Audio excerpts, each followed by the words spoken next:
Will Jordan finally forgive the father who denied him when he needed him most? Stay tuned. Watch this episode to find out. Subscribe, like, comment, share, and turn on notifications so you won't miss any episode. That evening, Daniel returned home silent. Veronica sensed it immediately. "You're still thinking about him," she said sharply. Daniel looked at her. "He almost died," he said suddenly. Veronica froze. "What?" she asked. "He needed surgery," Daniel continued. "He called me, and I denied him." Veronica's face hardened. "And he survived," she said coldly. "So what?" Daniel stared at her. "So what?" he repeated. Veronica stepped forward. "If he had died, would that have changed anything?" she asked. Daniel's eyes widened. "Don't say that," he said. Veronica shrugged. "You're being emotional," she said. "We have our own family to protect." Daniel felt something break inside him. For the first time, he began to see Veronica differently. 2 weeks later, Jordan received an email. It was from Daniel, his father. Subject: "Let's talk." Jordan stared at the screen for a long time. He didn't reply. Raymond noticed his mood. "You don't have to answer," Raymond said. Jordan nodded. "But one day," Raymond continued, "you may want closure, not revenge." Jordan sighed. "Closure doesn't change the past," he said. "No," Raymond replied. "But it can change the future." Jordan didn't respond. But that night, he couldn't sleep. 3 days later, Jordan stood in front of his apartment window. The city lights glowed below. He remembered his childhood, his mother's laughter, his father's hugs, his stepmother's cold eyes. He picked up his phone and typed a reply: "We can meet." He pressed send. His heart raced. He didn't know whether he was ready, but he knew one thing. Some wounds must be faced, not avoided. The restaurant was quiet and elegant. Daniel arrived early. His hands were shaking. When Jordan walked in, Daniel stood up immediately. "Jordan," he said softly. Jordan nodded slightly. "Dad," he replied. The word felt heavy. They sat down. Silence filled the space between them. Daniel finally spoke. "I'm sorry." Jordan looked at him calmly. "Sorry for what?" he asked. Daniel swallowed. "For choosing her over you." Jordan stared at him. His voice was steady. "But you did," he said. Daniel nodded slowly. "Yes," he whispered. And in that moment, the truth was finally spoken. Jordan had barely stepped out of the restaurant when he heard footsteps behind him. "Jordan!" He turned. Veronica stood there. Her heels clicked sharply on the pavement as she walked toward him. Daniel stood a few steps behind her, looking uneasy. Jordan's face remained calm. "Yes?" he asked. Veronica crossed her arms. "I heard you met my husband," she said. Jordan nodded slightly. "He's my father," he replied quietly. Veronica's lips tightened. "You always like to remind people of that," she said. Jordan looked at her. "No," he said calmly. "I stopped reminding people a long time ago." Veronica's eyes flashed. "You think you're better now because you have money?" she asked. Jordan paused. "I don't think about you at all," he replied. The words hit harder than anger. Daniel flinched. Veronica stepped closer. "You should be grateful," she said. "If we hadn't pushed you away, you would never have become this successful." Jordan stared at her. For a moment, he said nothing. Then he smiled faintly. "So abandonment is a blessing now?" he asked. Veronica opened her mouth to respond. But no words came out. Daniel lowered his head. Jordan turned to him. "Dad," he said softly. Daniel looked up. Jordan's eyes were steady. "When I needed you the most, you weren't there," he said. "I almost died." Daniel's lips trembled. "I know," he whispered. Jordan nodded slowly. "I survived," he continued. "But I learned something." Daniel looked at him. "What?" he asked. Jordan's voice was calm. "I learned that I can live without you." Those words shattered Daniel's heart. 2 days later, Daniel visited Raymond's office. He wanted to understand the man his son had become. Raymond welcomed him politely. "I didn't know Jordan was your son," Raymond said. Daniel sighed. "I almost lost him," he said quietly. Raymond nodded. "He told me everything," Raymond replied. Daniel looked shocked. "Everything?" he asked. Raymond leaned forward. "He told me how he slept on a bus stop," Raymond said. "How he begged you for help. How you denied him." Daniel closed his eyes. Raymond continued calmly. "And how he decided to rise instead of dying." Daniel felt tears roll down his cheeks. That evening, Veronica overheard a conversation that changed everything. She was standing near Daniel's study when she heard his voice on the phone. "I want to fix things with Jordan," Daniel said. Veronica froze. Daniel continued speaking. "I'm thinking of supporting him, maybe even transferring part of my company shares to him." Veronica's heart skipped. Her hands trembled.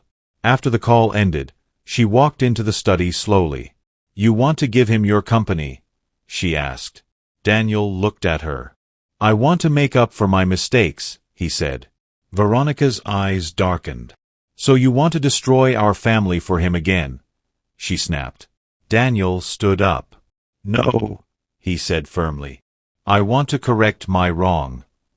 For the first time, Daniel did not back down. Veronica laughed bitterly. "So this is it," she said.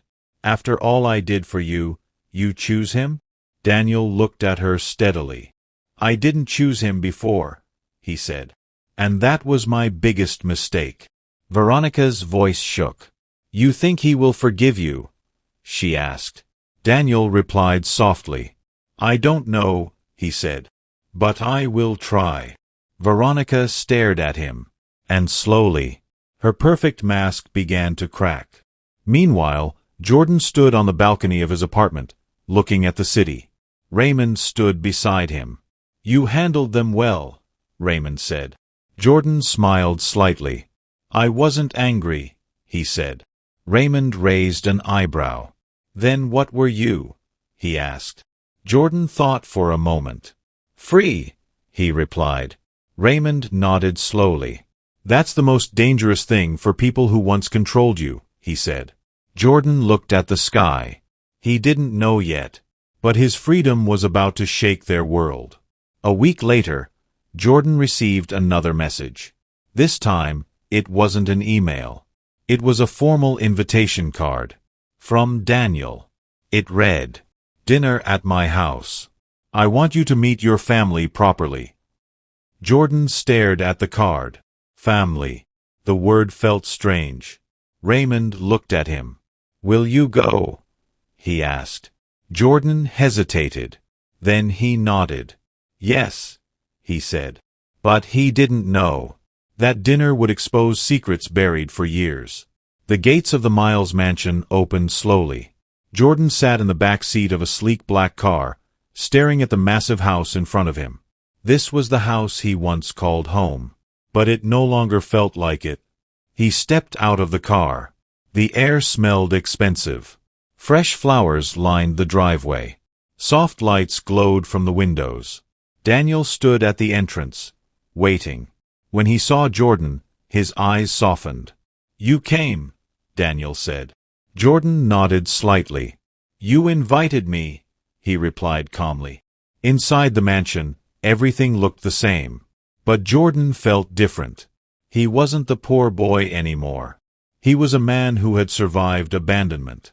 As he walked into the dining hall, he saw Veronica and Tiffany seated already. Veronica's eyes narrowed when she saw him. Tiffany smiled awkwardly. "Hi, Jordan," she said. Jordan nodded politely. "Hi," he replied. The dinner began. Silverware clinked softly, but tension filled the air.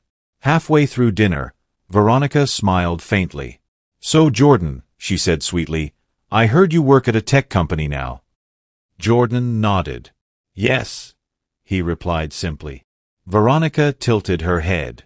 "That's impressive," she said. "But I wonder, how did you afford your surgery?"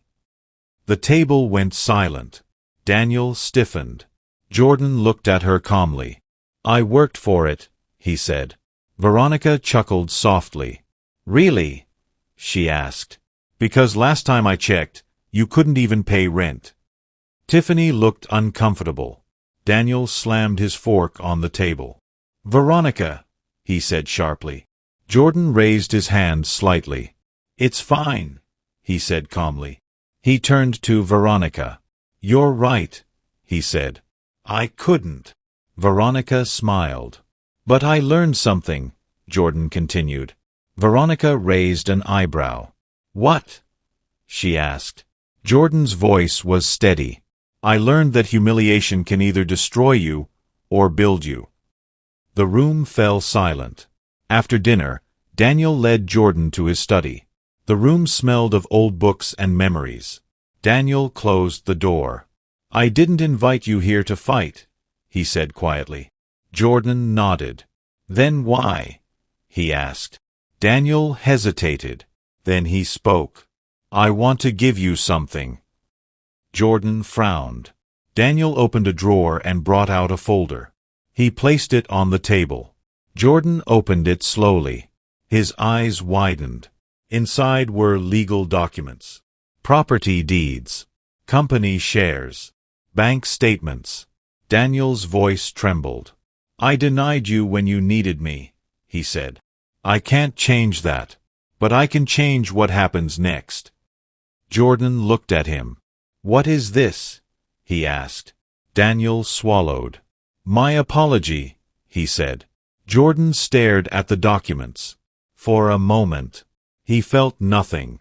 Then he closed the folder. Daniel froze. "You don't want it?" he asked. Jordan looked at him calmly. "I didn't come here for money," he said. Daniel's eyes filled with tears. "Then why did you come?" he asked. Jordan answered softly. "To see if you had changed." Daniel lowered his head. Outside the study, Veronica listened through the door. When she heard Daniel offering Jordan shares of the company, her hands trembled. Her heart burned with jealousy. When Jordan walked out of the study, Veronica stepped forward. "So you refused his money?" she asked mockingly. Jordan looked at her. "Yes," he replied. Veronica laughed bitterly. "Don't act proud," she said. "You'll regret it when you realize you're still nothing without us." Jordan smiled faintly. "Maybe," he said, "but I'd rather be nothing with dignity than everything with hatred." Veronica froze. That night, Daniel sat alone in his study again. Veronica stormed in. "You embarrassed me," she snapped. Daniel looked at her calmly. "No," he said. "You embarrassed yourself." Veronica's eyes widened. Daniel continued. "I spent years believing you were protecting our family," he said. "But now I see the truth." Veronica crossed her arms. "And what truth is that?" she asked. Daniel looked straight at her. "You were protecting your control," he said. Veronica felt her world shake. Meanwhile, Jordan returned to his apartment. Raymond was waiting for him. "So?" Raymond asked. Jordan sat down slowly. "He tried to buy forgiveness," Jordan said. Raymond nodded. "And?" he asked. Jordan looked out the window. "I didn't accept it," he said. Raymond smiled slightly. "Good," he said. "Because your story is bigger than their money." Jordan clenched his fist. He remembered the nights on the bench, the unanswered calls, the cold voices. He whispered softly, "One day, they will understand what they almost lost." Raymond looked at him. "And what will you do then?" he asked. Jordan paused. Then he answered,